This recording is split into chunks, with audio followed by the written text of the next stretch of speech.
خرببونا باشک جه جوتیارن آکری و بردرشه او همی جوتیارن نمونهینه ارزانبونا بهای پتاته و هاتنا و پتاتا دربه او دلگران کرنه و داخواست دکن پتر گرنگی به برهم نابخوی بهت دان. ما داخوازی ایما یا حکومت هارو کار بید لگل جوتیار براستی پالپشتمان بیتن و پالپشتمان بلا حدود كان دا بيقصد أو بخوشي يعني ممنوع بطاطا داخلي كردستان ضرر جوتيار دك في براستي زور يعني ضرر من زورة يعني بطاطا كهات 200 دينار ايما بطاطا بس 600 دينار يجي بفروشين يلا بقينا حقي خومان اف جوتیاره کدو زحمت که زور به پتاتان و دبن خرجه که زور تکیفته سرملیوانو دخوازن حتی بر همین نافخوی مابیتن ین دربه ریگری لبهتا کرن.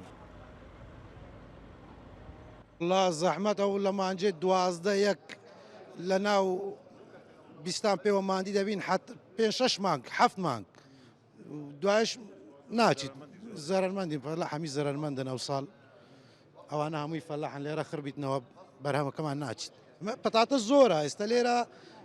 بطاطا لا مخزنه كان حتى مانج يكو دوش دمينيو دوايا وش برهمي بايزي دردچید يعني بطاطا باش عراق همي كانت حتى سال 12 مانگ بس با همي سال لقد انا وقتانه ايراني داخل دبي لسنور بردرش لگوری آمارن رببریا چاندنه بورز هاوین نزیکی 25,000 دونم پتات هاتبونه چاندن بر همه وی نزیکی 300,000 تن آیا.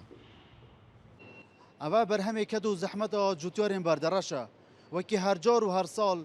دخوازی وان اوه ریگری لبر همه درکی بیتا کرن تاکو او مفایلوی بر همه ببینن چونکی چند ساله که